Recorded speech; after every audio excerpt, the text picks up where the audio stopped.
শান্তি। মুৰলীৰ তাৰিখ 21 জুলাই 2025।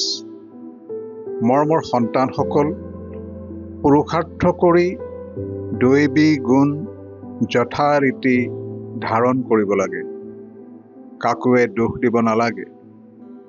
তোমালোকৰ কোনো আসুৰিক কৰ্মকাণ্ড হ'ব নালাগে। প্ৰশ্ন: কোনটো আসুৰিক গুণে তোমালোকৰ শোভা নষ্ট কৰি দিয়ে?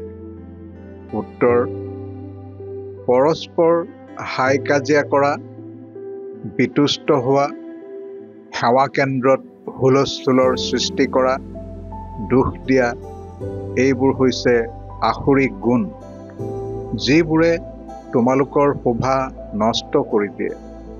যিসকল সন্তান পিতাৰ হৈ উঠিও এই আসুৰিক গুণবোৰ ত্যাগ নকৰে, ওলোটা কৰ্ম কৰে, তেওঁলোকৰ বহুত লোকচান হৈ যায়। হিচাপেই হিচাপ। পিতাৰ লগত ধৰ্মৰজাও আছে। গীত ভোলেনাথ সে নিৰালা। ধাৰণাৰ বাবে মুখ্য সাৰ। 1 নম্বৰ, আমি দুখহৰ্তা সুখকৰ্তা পিতাৰ সন্তান। আমি কাকো দোষ দিব নালাগে। অহিত কৰি নিজে নিজক অভিশপ্ত কৰিব নালাগে। 2 নম্বৰ, নিজৰ চিন্তাধাৰা বহুত উচ্চ আৰু মাৰ্জিত কৰি ৰাখিব লাগে। দয়াশীল হৈ সেৱাত তৎপৰ হৈ থাকিব লাগে। খোৱা বোৱাৰ প্ৰতি থকা লালসা ত্যাগ কৰিব লাগে। বৰদান: সৎ হৈ নিজক পিতাৰ আগত স্পষ্ট কৰোতা আৰোহণ কলাৰ অনুভৱী হোৱা। নিজক যি হোৱা, যেনেকুৱা হোৱা তেনেকৈয়ে পিতাৰ আগত প্ৰত্যক্ষ কৰা। এইটোৱে সকলোতকৈ শ্ৰেষ্ঠ আৰোহণ কলাৰ সাধন। বুদ্ধিত যি অনেক প্ৰকাৰৰ বোজা আছে, সেয়া সমাপ্ত কৰাৰ এইটোৱে সহজ উপায়।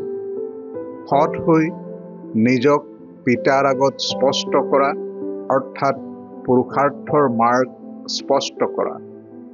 চতুৰালিৰে যদি কেতিয়াবা নিজৰ মত আৰু পৰৰ মতৰ পৰিকল্পনা কৰি পিতা বা নিমিত্ত হোৱা আত্মাসকলৰ আগত কিবা কথা উপস্থাপন কৰা, তেন্তে এয়া সততা নহয়। সততা অৰ্থাৎ যেনেকৈ পিতা যি হয়, যেনেকুৱা হয়, তেনেকৈয়ে সন্তানসকলৰ আগত প্ৰত্যক্ষ হৈছে, তেনেকৈ সন্তানসকল পিতাৰ আগত প্ৰত্যক্ষ হওক। শ্লোগান: সঁচা তপস্বী তেওঁ, যি সদায় সৰ্বস্ব ত্যাগী স্থিতিত থাকে। অব্যক্ত সংকেত: সংকল্প শক্তি জমা কৰি শ্ৰেষ্ঠ সেৱাৰ নিমিত্ত হোৱা। বৰ্তমান হৈছে ভৱিষ্যতৰ দৰ্পণ। বৰ্তমানৰ অৱস্থা অৰ্থাৎ দৰ্পণৰ দ্বাৰা ভৱিষ্যত স্পষ্টকৈ চাব পাৰা।